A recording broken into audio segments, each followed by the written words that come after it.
Good morning, everyone, and welcome to all of you in Challenger Pack 10। तो दोस्तों, challenger pack ऐसे questions को deal करता है जो क्वेश्चंस रिलेटिव में आपको चैलेंज करता है। इसमें मैंने ओल्ड PYQ चैप्टर वाइज शुरू किया है और मॉक टेस्ट के जो अच्छे क्वेश्चंस हैं, जो लेटेस्ट पैटर्न पर हैं, मोस्टली उसमें भी प्रीवियस ईयर ही है जो वर्तमान में पूछे जा रहे हैं, राइट। उस क्वेश्चंस को डिस्कशन करते हैं। इसके पहले मैंने बूस्टर पैक लॉन्च करा था, तो बूस्टर पैक में एनटीपीसी के सारे जो लेंदी और टफेस्ट क्वेश्चंस थे मैथ्स और रीजनिंग के, उसको मैंने वहां पर क्लियर किया है, राइट। तो ये रही इंट्रोडक्शंस। आपको हम चैलेंजर पैक के पहला क्वेश्चन दिखलाते हैं। टाइम एंड वर्क का है, राइट। मैंने इस टाइप के सवाल लास्ट के वीडियोज में भी एक्सप्लेन किया है। यहाँ पर आपको एफिशिएंसी को मैनेज करना आना चाहिए, उसको बैलेंस करना आना चाहिए। यदि वो आप बैलेंस कर लिए तो सवाल 30 सेकंड का है, राइट। नेक्स्ट, ये सवाल रिवीजन पर्पज से ले लिया मैंने, ठीक है, ताकि यदि कहीं डाउट रह जाए तो यहाँ पर क्लियर हो जाए। तीसरा, ये जो सवाल दिखता है कैलकुलेटिव, ठीक है, लेकिन कैसे स्मार्ट अप्रोच में बात करेंगे, तो सवाल आने दीजिए, सॉल्व करते हैं। ये क्वेश्चंस इजी ट्रीट कर सकते हो। हाँ, यहाँ पर हम क्या करते हैं, पासिंग मार्क्स को इक्वल कर देते हैं तो आंसर आ जाती है। और ये वाला क्वेश्चंस यदि वेटेड एवरेज का आपने कंसेप्ट करा है तो इतना भारी भरकम दिखने वाला सवाल आप इजीली सॉल्व कर सकते हो। तो आज के सेशंस का ये लास्ट क्वेश्चन है, राइट। तो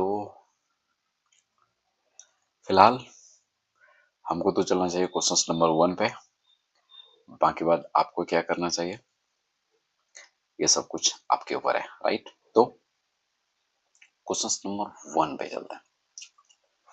ये था ना क्वेश्चन नंबर 1, हाँ यही है कि ए, बी तथा सी एक काम को 7.5 दिन में, पहले 7.5 है तो इसको 15/2 दिन कर लेंगे, ठीक है। सी की उत्पादन क्षमता ए की तिगुनी, मतलब एफिशिएंसी की बात हो रही है कि सी की जो एफिशिएंसी है वो ए की तुलना में 3 गुनी है। बी अकेला इस काम को 15 दिन में कर सकता है, और यदि बी छुट्टी पर चला जाता है तो ए और सी मिलकर इस काम को कितने दिन में करेंगे। तो करते हैं फिलहाल क्वेश्चन स्टार्ट। सॉल्यूशन सुनना ध्यान से। ए बी सी दे रखा है, ए बी और सी। 7.5 को ना 15/2 लिख लो, थोड़ा सा इजी हो जाता है सॉल्व करना, ठीक है। और इसने जो एफिशिएंसी दे रखा है, अभी इसको थोड़ा देर के लिए भूलते हैं, बी पर आते हैं। बी कितना दिन में काम करता है, बी 15 दिन में काम करता है, ठीक है। ये टाइम है, यहां पर हम लोग लेते थे एलसीएम जो टोटल वर्क होता था,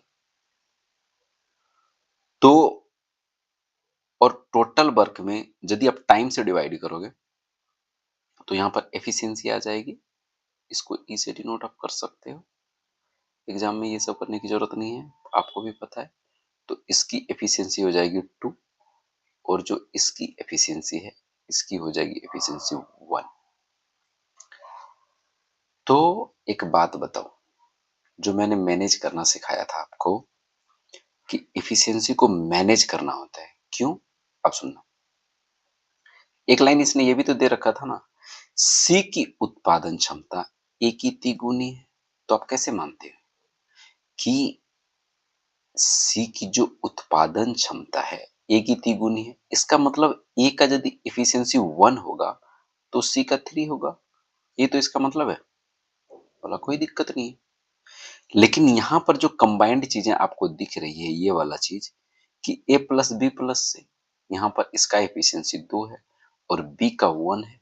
तो यदि बी का 1 है तो लेफ्ट साइड में यदि हम बात करें तो ए प्लस सी का एफिशिएंसी कितना होना चाहिए, चूंकि बी का 1 है और ए प्लस बी प्लस सी का 2 है, तो ए प्लस सी का एफिशिएंसी 1 होना चाहिए।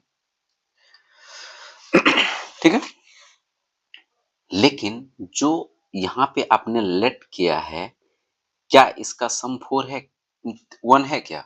नहीं है, इसका सम 4 है। चूंकि 4 है तो इसको तो हमको 1 बनाना पड़ेगा, तभी तो वेरीफाई करेगा इसको। और जब तक आप वेरीफाई नहीं कराओगे तो आप आंसर तक नहीं जा पाओगे। ठीक है, तो जब ये दोनों का सम 4 है तो हम 4 से डिवाइड कर देते हैं दोनों साइड, यानी इसको 3/4 कर देते हैं और इसको 1/4 कर देते हैं। तो बैलेंस करने के बाद सी और ए की एफिशिएंसी आपका ये वाला आया, कोई दिक्कत? और बी का एफिशिएंसी क्या हो जाएगा? बी का एफिशिएंसी 1 हो जाएगा। ठीक है, अब इसने बोला कि बी छुट्टी पर चला जाता है तो ए और सी मिलकर इस काम को कितने दिन में कर लेंगे? तो दिन सुनना ध्यान से, बी काम नहीं कर रहा है तो ए और सी काम कर रहा है। पहला लाइन पढ़ो, पहला लाइन में क्या है कि ए बी तथा सी किसी काम को 7.5 दिन में करता है, तो ए प्लस बी प्लस सी की एफिशिएंसी कितनी है? यहाँ पर देख लो 2 आया हुआ है। ठीक है, तो टोटल वर्क जो है यहाँ पर 15 है। टोटल वर्क कितना है? 15। टोटल वर्क मेरे पास 15 है। इसको आपको किससे किससे काम कराना है? ए और सी से कराना है, ए और सी से कराना है। तो ए और सी की जो एफिशिएंसी है, ये वाला एफिशिएंसी है ना, फाइनल एफिशिएंसी 3/4 जोड़ 1/4, यानी ए और सी की एफिशिएंसी 1 है। यही तो बात है ना, ए और सी की एफिशिएंसी 1 है, तो 1 से डिवाइड कर दोगे तो आपका 15 दिन आंसर आ जाएगा। ठीक है, देखो सी की एफिशिएंसी भी आपको मालूम है, ए की भी एफिशिएंसी मालूम है और बी की भी एफिशिएंसी मालूम है। आपको ये कुछ भी सवाल देगा आप सॉल्व कर लेते, राइट? आप यहाँ से भी आंसर तक जा सकते थे, लेकिन मैंने बैलेंस करना इसलिए सिखा दिया कि कल को यदि वो ये पूछ लेता कि सी कितने दिन में काम करेगा, तो बिना बैलेंस किए आप ये चीज 3/4 और 1/4 नहीं ला सकते। ठीक है, तो बैलेंस करना आपका जरूरी है, राइट? सो नेक्स्ट पे चलते हैं। ये तो यार क्या ही बोलूं, चलो फास्ट में बनाते हैं इसका, क्योंकि आपको पता है इसमें क्या करते हैं, वर्क को इक्वेट करते हैं। ए तथा बी है, किसी काम को 18 घंटा में पूरा करता है, तो टोटल वर्क क्या होगा? लेट क्या करते थे हम कि ए तथा बी जो बंदा है उसकी एफिशिएंसी को भी हम ए तथा बी अपने माइंड में सेटअप कर लेते हैं कि ए तथा बी की एफिशिएंसी भी क्रमशः ए तथा बी है। ठीक है, तो 18 टोटल वर्क को इक्वेट कर रहे हैं, सुनना ध्यान से, 18 इंटू ए प्लस बी टोटल वर्क है। क्या करता है कि 6 घंटे के बाद ए काम छोड़ देता है, मतलब 6 घंटा तक तो ए प्लस बी काम किया होगा, दोनों मिल के काम कर रहा था। 6 घंटा तक तो काम करता है, लेकिन उसके बाद क्या होता है ना, ए काम छोड़ देता है तो काम कौन करेगा? बी करेगा। तो बचे हुए काम को पूरा करने के लिए बी 36 घंटा लेता है, क्वेश्चंस में दे रखा है। तो 36 घंटा, चूंकि बी की एफिशिएंसी को मैंने बी लेट किया है तो 36 बी हो जाएगा। देख लो, इसको इस साइड कर दो तो क्या होता था, 12 ए प्लस 12 बी और ये होता था 36 बी। तो 12 ए बराबर, क्या मैं 24 बी लिख सकता हूं? क्या आप रेशियो पे जाएंगे क्या कि इसकी एफिशिएंसी निकालने के लिए? नहीं, ए का 2 हो जाएगा और बी का 1 हो जाएगा। क्यों? एलसीएम लेते थे, याद है? 12 और 24 का एलसीएम 24 मान लो, 24 मान लो, क्या 24 ही होता है। तो इसको यदि हमको 24 बनाना है तो a को 2 से मल्टीप्लाई करना पड़ेगा, 24 को 24 बनाना है तो 1 से मल्टीप्लाई करना पड़ेगा, इसलिए a का एफिशिएंसी 2 और b का 1। तो यदि ए अकेले काम करता है तो उस काम को करने में कितना टाइम लगेगा, पहले टोटल काम निकाल लो। 18 इंटू ए प्लस बी मतलब 2 1 3, तो टोटल वर्क आपके पास कितना है 54। काम किससे करवाना है, काम ए से करवाना है, काम ए ही है ना। हाँ, यदि ए अकेले काम करता तो उस काम को करने में कितना घंटे लगेंगे, टोटल काम कितना है 54। ठीक है, तो ए अकेले काम करेगा, 2 से डिवाइड करो, आपका 27 घंटा आंसर होगा।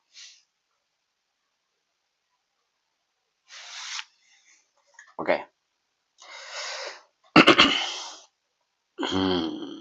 ये हैं आपका मॉक टेस्ट के क्वेश्चंस। मॉक टेस्ट के क्वेश्चंस हैं, क्या करना है देखो, एक तो ट्रेडिशनल हम बात कर ही लेंगे, लेकिन हम एक चीज बताना चाहूंगा इसमें। चीज वो ये है कि जब इस टाइप के सवाल आते हैं ना, ठीक है, तो जो जिस परसेंटेज से बढ़ाता है या घटाता है, ठीक है, वो आपका एक बेसिक परसेंटेज रहता है, जैसे कि 10% से बढ़ा दिया, 20% से बढ़ा दिया, 30% से बढ़ा दिया, इस तरह से बढ़ाता है। वो ऐसा नहीं करता है कि 15% से बढ़ा रहे हैं, 25% से बढ़ा रहे हैं, ऐसा नहीं करता है। बट हम बेसिक बात कर लेंगे। बोलता है कि 90 को के परसेंट से घटाया जाता है। किसका के परसेंट, 90 का ही के परसेंट से घटाया जाता है, और 60 को के परसेंट से बढ़ाया जाता है। ठीक है, तो दोनों की डेटा रिजल्ट जो है ना सेम आती है। तो क्या मैं लिख सकता हूं कि 90 माइनस 90 का के परसेंट, चूंकि के परसेंट है तो के बटे 100, और इसके बाद बोला कि रिजल्ट सेम आएगा, तो यानी 60 में कितना बढ़ा रहे हो, के परसेंट कर रहे हो, 60 का के परसेंट। इसका एक ट्रिक भी बता लेंगे लास्ट में, क्या सुनो, अब देख लो क्या है, 90 में 60 इधर आएगा, 30 हो जाएगा, ये उधर जाएगा, ऐड हो जाएगा, तो 150 के बटे 100, 50 दिया, 150, 50 दूना 100, के बराबर 20। अच्छा एक बात बताओ, यदि आपको वो ट्रिक या कंसेप्ट वो चीज याद नहीं रहा, तो क्या इस मेथड से भी बनाएंगे तो आपको ज्यादा टाइम लगेगा क्या, के बराबर 20% है, कोई दिक्कत नहीं होनी चाहिए। देन के परसेंट ऑफ 120 पूछ क्या रखा है उसने, 120 का 20%, 120 का 20% क्या आएगा, 120 का 20% 24 आएगा। उसके बाद क्या पूछा इसने, देन के परसेंट ऑफ 120 मतलब 120 का 20% निकालना है, हाउ मच परसेंट ऑफ के प्लस 20% ऑफ 150, इसका मतलब कि 40%, 150 का 40% निकालेंगे, 150 का 40% कितना हो जाएगा, 60 हो जाएगा। तो ये जो डेटा है ये इसका ये कितना परसेंट है, तो दिख तो रहा है 60 का 40% ही तो है ये 24। बहुत ज्यादा इजी हो गया क्या, हाँ यार थोड़ा सा इजी हो गया, वो लगा, चलो यार कोई नहीं, चलो इसमें ट्रिक बताने की क्या जरूरत है, देख लो। यदि ट्रिक की बात हो तो क्या करना है, ये जो 90 है और 60 है ना, माइनस कर दो, 30 आ जाएगा, और 90 और 60 को जोड़ना है, 150 से डिवाइड करना है क्योंकि परसेंटेज है, तो कितना हो जाएगा 150 बटे 100, यानी 1.5 आ जाएगा, 1.5, और ये के रहा, तो के की वैल्यू कितना आ जाएगी 20%।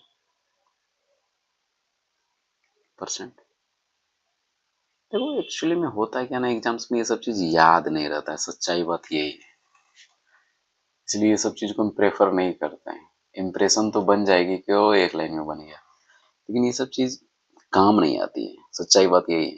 राइट। सो हम भी ज्यादा सजेस्ट नहीं करेंगे, क्योंकि एनटीपीसी के सीबीटी 1 के क्वेश्चन सब जाके देखो, तब समझ में आएगी यार कैसे कैसे उसने क्वेश्चंस बनाए हैं।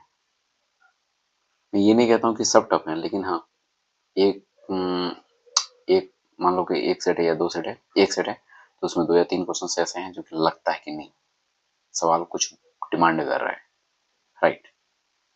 खास करके ब्लड रिलेशन वाले, एज वाले क्वेश्चंस, टाइम डिस्टेंस वाले, इवन टाइम एंड वर्क के एसएससी के क्वेश्चंस इजी हैं, टाइम एंड वर्क के, लेकिन इस बार एनटीपीसी ने भी अपनी औकात दिखलाई है। राइट। जो कि मैंने बूस्टर पैक में डिस्कशंस किया है। राइट। हाँ, थोड़ा थोड़ा एडवर्टाइज भी करते रहना जरूरी है। सो नेक्स्ट पे चले। देखो, परसेंटेज का क्वेश्चन है, इजी है, टेक्स्ट बुक का क्वेश्चन है। राइट। तो एक बंदा है 46% अंक प्राप्त करता है और 40 अंक से फेल हो जाता है, और दूसरा बंदा है 54% अंक प्राप्त करता है और पासिंग अंक से 40 अंक अधिक प्राप्त करता है, तो पासिंग मार्क्स आप बतलाइए। सुनना ध्यान से। ऐसे कंडीशंस में देखो, दोनों बंदा भले अलग अलग है, दोनों अलग अलग अंक भले लाया है, लेकिन जो उसका पासिंग मार्क्स है वो सेम होगा। राइट। तो क्या मैं कह सकता हूं कि पहला बंदा जब आपका 46% मार्क्स लाया था, इसमें क्या करना है, पासिंग मार्क्स को इक्वेट करना है। पासिंग मार्क्स को बराबर करना है, बराबर करना है। कैसे, सुनो, 46% अंक प्राप्त किया और 40 अंक से फेल हो जाता है। काहे फेल हो जाता है, इसको हम पास कराएंगे। कैसे पास कराएंगे कि भैया आप 46% अंक लाए ना, 40 अंक आपको और दे देते हैं तो आप पास हो जाइए। दूसरा बंदा मेरे पास बोलता हम 54% अंक प्राप्त किए, ठीक है, कर लो प्राप्त,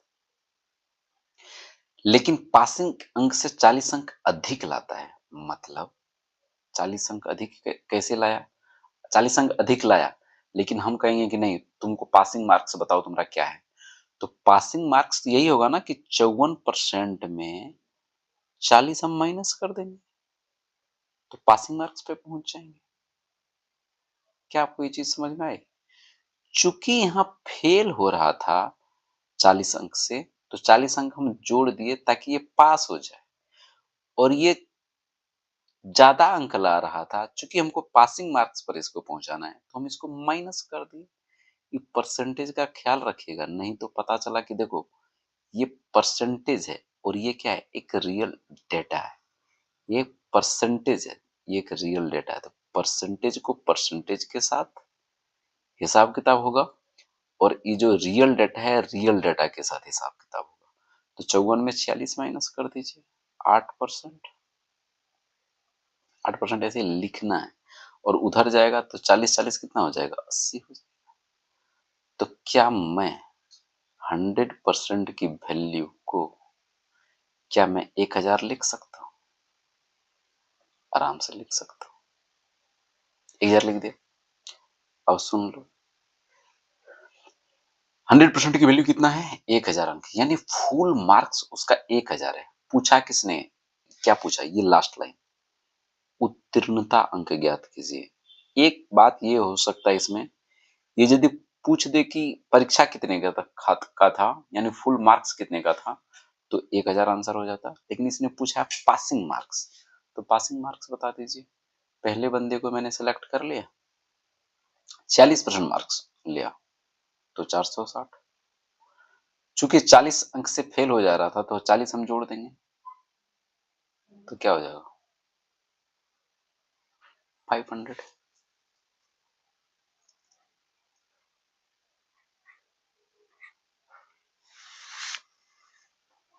नेक्स्ट पे चलते हैं। साहब जी, वेटेड एवरेज के बारे में आप भली भांति जानते हैं, इसलिए ज्यादा नहीं करेंगे। इतना तो पता है, इनकम बराबर एक्सपेंडिचर प्लस सेविंग, यानी आय बराबर होता है व्यय प्लस बचत।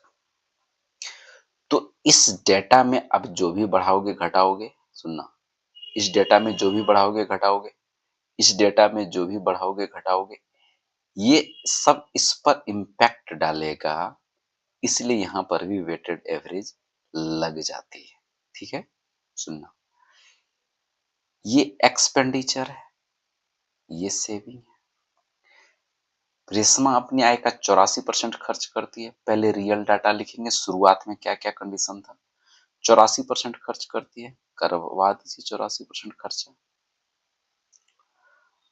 तो जब खर्च 84% करती है तो सेविंग कितना होता होगा, 16%। कोई दिक्कत नहीं। यदि उसकी आय में 30% की वृद्धि होती है, लास्ट के वीडियोज को आप देख सकते हो, वहां भी इस टाइप के सवाल थे। 30% की वृद्धि होती है, 30% का यहाँ पर वृद्धि होगा। अब बोलोगे यहाँ पर परसेंटेज क्यों नहीं लिखा? यहाँ पर परसेंटेज इसलिए नहीं लिखा कि यहाँ पर भी नीचे में परसेंटेज की टर्म आएगी। ठीक है, तो बचत में 40% की वृद्धि होती है, यानी इसमें 40% की वृद्धि होती है।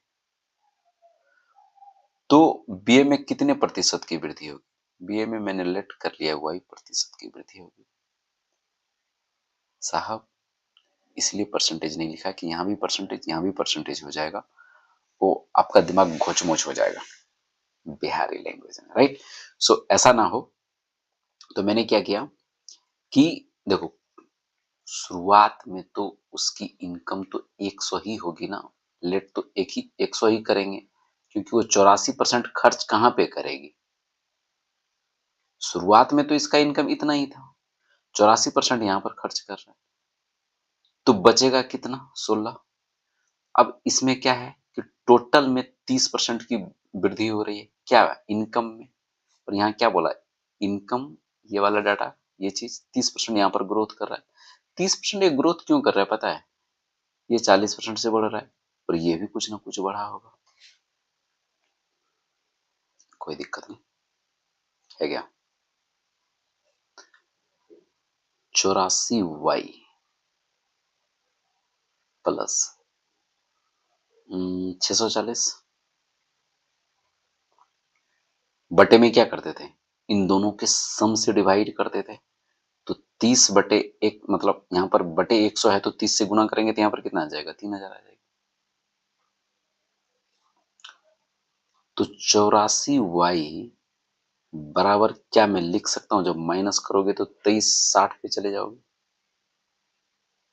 इतने तो बच्चे नहीं है ऐसा हो। 4 से कटा दीजिए, एक बार दिख रहा है कि 4 से कट रहा है। यहाँ पर हो जाएगा 21y, और यहाँ पर हो जाएगा, 4 से कटाओगे कितना हो जाएगा, 4 पंचे 20, 4 9 36, एक सेकेंड, 4 9 36 और यहाँ पर 0, 7 से कटेगा, नहीं कटेगा, चलो कोई बात नहीं। 590/21,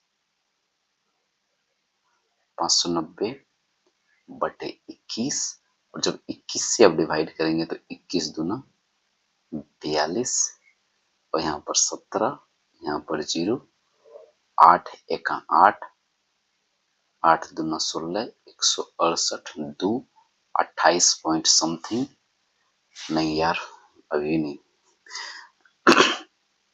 28, यहाँ पर 2 बचा, तो यहाँ पर हम 0 ले लेंगे। तो 0 लेंगे ना 1 के अप्रॉक्स में, मतलब आप एक बार और 0 बैठाओगे तो 9 पर आ जाओगे ना, तो यहाँ पर 0 आप लोगे तो ये 1 पर आ ही जाएगा। अब डिवाइड ऐसे कर लो यार, 28.1%। थोड़ा सा कैलकुलेशन डिमांड करेगी, ज्यादा तो नहीं, लेकिन देखो यदि आप अपना कंसेप्ट से बनाओगे तो देख लो यार कितना टाइम लगता है, बट मेरे हिसाब से आपको वेटेड एवरेज से ही जाना चाहिए। ठीक है, वेटेड एवरेज काम करता है, ये फ्लॉप नहीं है यार, काम डेफिनेटली करेगा, आप लगा सकते हो। सीबीटी 1 में भी इस टाइप के क्वेश्चंस आए हुए हैं, ठीक है, जो कि आपको टाइम काफी ज्यादा सेव करता है, राइट। तो आज का ये लास्ट क्वेश्चंस, इसी के साथ इस सेशंस को एंड करते हैं और मिलते हैं चैलेंजर पैक के अपकमिंग सेशंस में। तब तक के लिए Jai Hind and Jai Bihar and love you to all.